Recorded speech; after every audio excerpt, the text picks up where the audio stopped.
But our question of the day, after 22 cops were injured during those despicable riots last night in Brixton, should the police use more extreme force to regain control of the streets? My phone number is 0344 499 1000. You can text me on 87222, just start with the word talk. Remember to let me know your name and where you're writing from. Plus, you can vote in our poll at talkRADIO on Twitter, but it's overwhelming so far. In fact, it's just ticked up another point.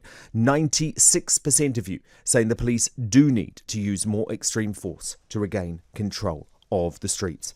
Let me bring in Rod Liddle now, who has written a powerful cover story for this week's Spectator magazine, where he says it is beyond doubt that political correctness imposed on police from the higher-ups has meant they are now in danger from their own side when they try to fight crime. And Rod, obviously, when you wrote this article, you had no idea of what was about to go down in Brixton, but it couldn't be any more appropriate today. Well, to be absolutely honest, I might have guessed. Yeah. Because actually, you know, when a police chief constable kneels, takes the knee, as it was said, all of this stuff encourages an animosity and a feeling of victimisation, a wrong feeling of victimisation among certain groups, and they don't thank you for taking the knee. This is what happens. You know, and it's been going on for too long. I mean, it's not just the taking of the knee. There were also police officers dancing with the Extinction Rebellion protesters. And time again we hear of chief constables or their high-ups insisting that the most important thing to tackle is internet hate crime, or to make people feel comfortable in their environments. That their job is to fight crime. You know, it's incredible that if you are burgled, only 3% of burglaries will result in a conviction. Only 3%. Whereas if it's a hate crime, it's somewhere in the region of 8.5%. No, indeed. But don't you feel sorry for those coppers sent out last night trying to deal with thugs who are taking big wooden planks to their vehicles? And actually, they're not armed in this country for the most part, and they're not even in riot gear because the police have been so determined not to sort of encourage this febrile atmosphere on the streets. Absolutely, and there are many, many decent coppers around who are being serially let down, firstly by their higher-ups and secondly by the government. And the obvious analogy to make is with the stop and search stuff. And so we had these continued pleas from the African Caribbean community that stop and search was targeting them wrongly and that it should stop because it was racist. And stop it did. And so many more African Caribbean young men died as a consequence of that because those searches weren't put in place, that even Sadiq Khan accepted that stop and search had to return. So it's these genuflections to political correctness which are making the police's job so utterly difficult to the degree of being impossible. And we had another case, you know, with the Black Lives Matter protests in Bristol, where the police simply stood by and watched them demolish a statue and throw it in a river. And the police superintendent, who was in charge of that operation, said it made him feel proud. Bristol should be proud of that. I mean, this is a madness. It has been gripped by a kind of right-on madness.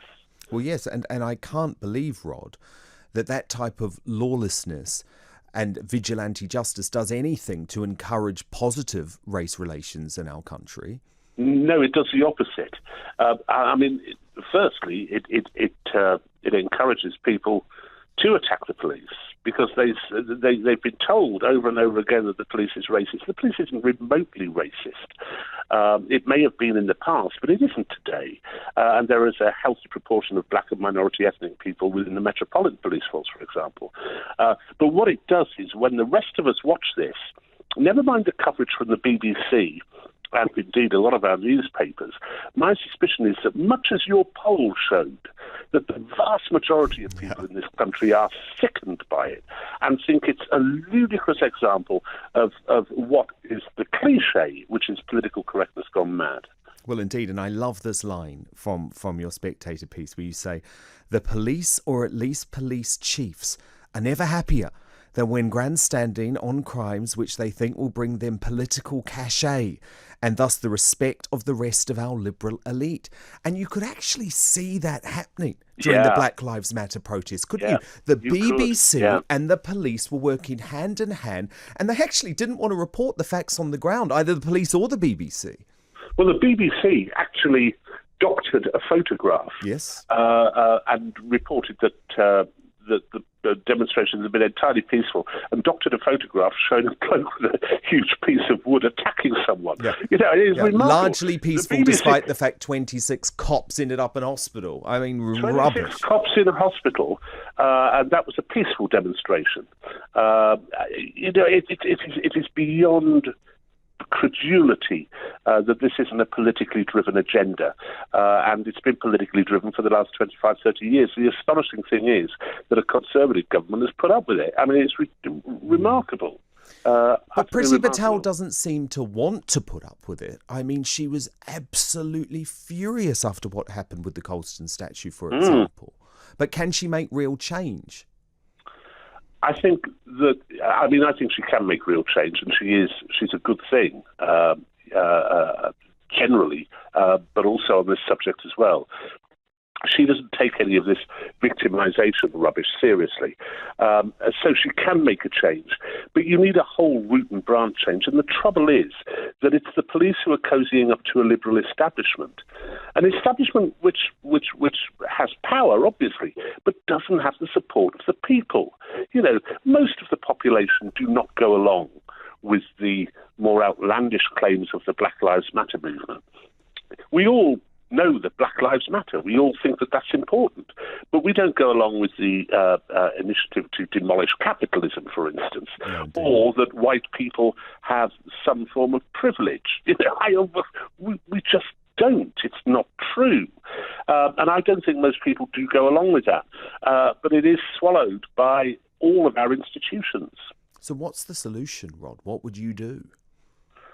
What if I was made dictator overnight? What a lovely thought. What a terrifying thought. Yeah, what a terrifying thought. I don't know. This will take 25 years to change. Establishments change hands every generation or so, and we have to change this establishment because it is now so out of step with what ordinary people think. And that means the universities, you know?